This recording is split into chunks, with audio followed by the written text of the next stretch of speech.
See that big high ridge? Here's Echo Canyon right on the back side of it. That's where they've been killing all the sheep the last couple of years. But here's what you have to do. Come over here, drive all the way down here, get on Highway 28 and come over here. This is called Black Cloud Trail. As soon as I got my tag, the first piece of information that somebody gave me was that the highest mountain in Colorado comprised my zone, and the second highest mountain in Colorado comprised the rest of my zone, which is Mount Massive. So I knew I was in trouble right away, being a fat old guy, that I had selected the two highest mountains in Colorado. It takes a trained eye to see these sheep too. When they're bedded in those rock slides, you can sit there and stare at that and stare at that, and all of a sudden they'll stand up. You've been staring at it, never knew there was a sheep there. The north side of it had a lot of vehicle access. There's a lot of old mining roads and old Forest Service roads, and a four-wheeler could kind of take you all over.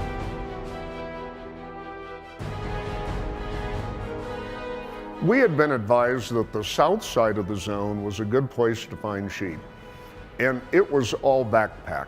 There was no way to take any vehicle up there. It was very tiring. I mean, it was hiking at very high altitudes and very rocky country. So what do you think of that brisk little hike? We're lacking air up here. Well, if you thought that brisk hike was nice, tomorrow I'll take you up to where I hunt.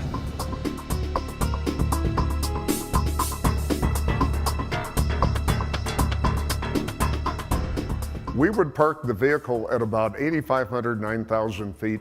We would then hike up to between 12 to 13,500 on the hunt.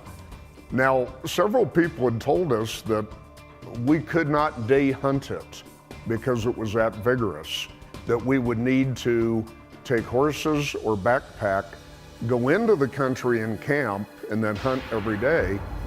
Actually, we hunted it the first 5 or 6 times by hiking up every day.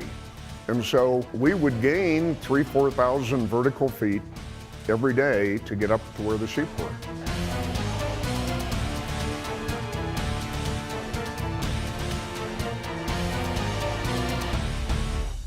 We've really kind of found where the sheep are. We've really kind of moved in on them. We're seeing 30 or 40 sheep a day right now. Most of them are young rams and ewes and lambs. We just can't find the big boys. And you keep quoting from a book. Who's the author of this book that you keep quoting? Jack Atchison. Who is it? You mean the bit about shoot the first legal? Yeah. Yeah, that's Jack Atchison and Sons. He's written a book where he says, when sheep hunting, shoot the first legal ram you see, and then on subsequent hunts you can try to better your animal. But sheep are hard enough to get and hard enough to find that you shouldn't pass a legal ram on your first sheep hunt. We love this hiking so much. Climbing 4,000 feet every morning is what a way to start the day.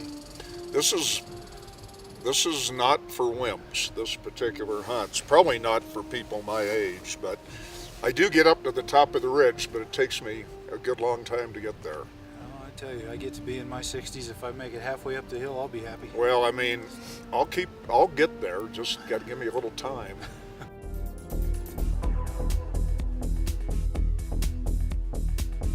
Well, it's time for this week's reality check.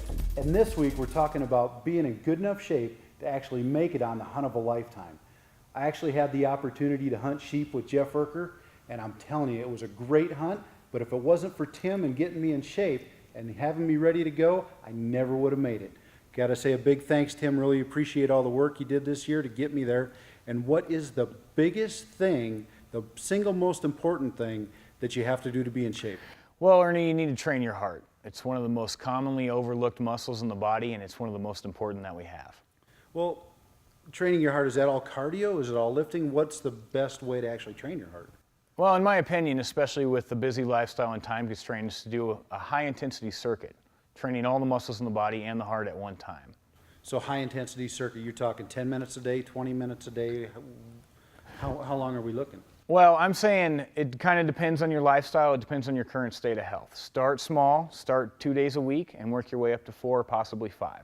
Obviously, I'm not in the greatest shape according to what you see on TV. You see the perfect bodies, the perfect lifestyle, and all these people, but I still make it up the mountains. So if somebody's at home on the couch right now, flipping channels going, there's no way I could ever do a sheep hunt, what do you have to say to them?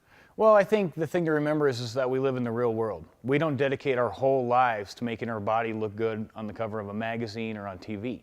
We have to work, we have to find our meals on the run sometimes we're locked up in a hotel room, and we just have to do the best we can, and that's all we really can do.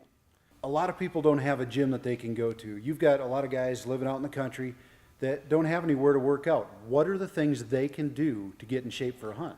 Well, I think there's a lot of things they can do. For one, your body weight is some of the best resistance you can have. You can do push-ups, pull-ups, you can jump up on boxes, you can move sideways, you can run, and you can jump rope.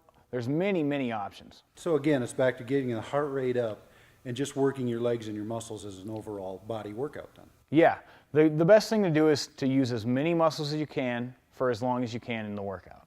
Well, good deal. Well, sounds like if you put in the work and you eat right, you should be able to make a hunt no matter who you are. Exactly. With hard work, the results will come.